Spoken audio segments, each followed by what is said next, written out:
This is Nate from Remachines. Just made a big decision the other day, actually it was yesterday, that, I'm not going to get the HTC Evo 4G. I've done a lot of thinking about it. I almost pulled the trigger on it. The white one is pretty cool. I do, my Sprint contract is coming up shortly, and I get a discount through Sprint. Coverage has been very good.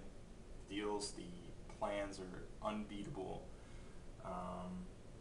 But for the time being, I'm going to stick with this old pile, the Samsung Ace from Sprint, which I've had now for 2 years.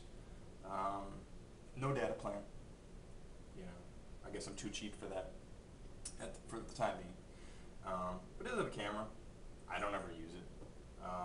It's got Windows Mobile, 6.1 on it. It's reliable. I dropped the coverage from the EVDO to the 1X option on here because I was having some coverage issues in Madison, downtown on the Isthmus. Yeah, this phone's been great. I love the, it's like a BlackBerry, in some sort of sick way, I guess. It's got the tactile keyboard. I love it. It's great. The phone's nice and easy to hold and use, and really it's about the same size physically as the HTC Evo 4G. Obviously it's got a tiny little screen right here, but it works. The main thing that I have to say about this phone and why I'm not getting the HTC Evo 4G is there's no way as a business owner or in a business or whatever I can be tethered to plugging this thing in, chain to plugging it in every 3-4 hours during the day, up to 6 hours depending, and I understand that you can optimize it to turn off Wi-Fi, turn off 4G, all those good things, screen brightness, whatever. Now, and I'm okay with that. I get that. I do that with a lot of devices. I did it with this device to get a little more battery life, maybe 1-2%, whatever, it all adds up. But the big killer is the battery life, and I just can't imagine, needing your phone, which its primary purpose, and everybody I think nowadays seems to forget this, the primary purpose of your phone is to make phone calls, to communicate that way.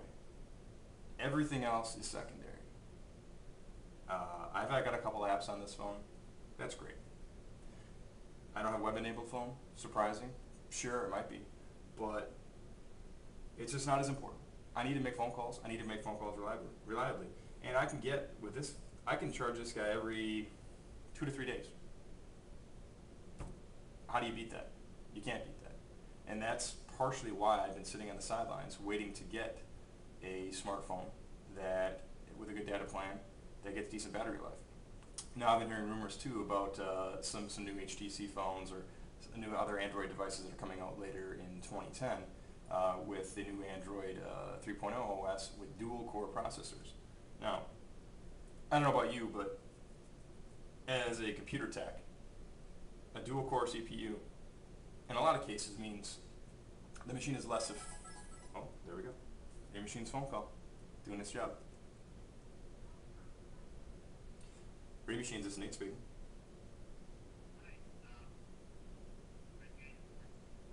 Yes, sir, we are.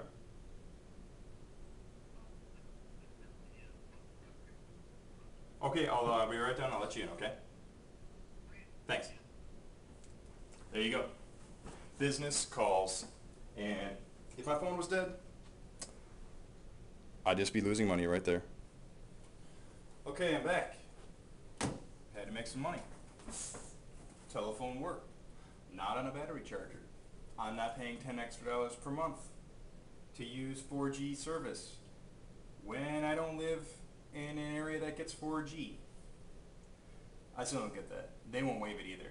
But I did call Sprint, and one slightly better thing that they will offer me on the everything data 1500 plan, which is a lot of minutes, 1500 minutes. That's great. That's perfect. That's like 3 times as much as I'm getting right now. Believe it or not, I can do that. it's crazy that they would try to charge me $10 extra per month. But they did offer me nights and weekends starting at 6 p.m. That's good. Instead of 7 o'clock for free, I'll take that. But man, I just still can't get over the 4G battery life. I love the apps. I love the phone. The size of the phone, having man hands is excellent. It's very easy to see. There's a lot of great things. All the apps I can use to run my business. I can use it like this, but I could also use this. I just wish it was a phone. I can. Hello. This looks kind of sexy. I mean, I was carrying this around, the other day, and it's just like, imagine whipping this out of your pocket and being like, what? This is my iPad 2 prototype 7-inch white. Yeah, beat that. That just like make all those fanboys go crazy. However, if it was an iPad or an iPhone 4, I couldn't. Being a left-handed person, I couldn't hold it like this because obviously we all know about the death grip problem.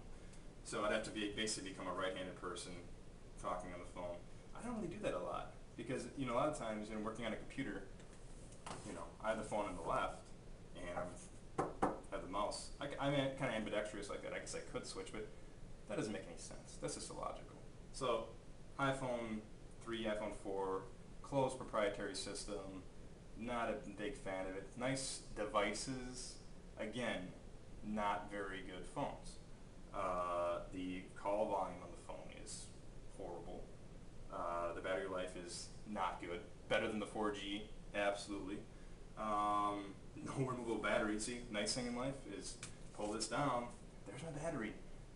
One plus about the HTC Evo 4G that I've done some research on, in anticipation of buying the device, in understanding that you don't get a lot of battery life, is that I may need some extra batteries. So I looked at some 1500 milliamp hour batteries on a certain retailer, direct ship from China.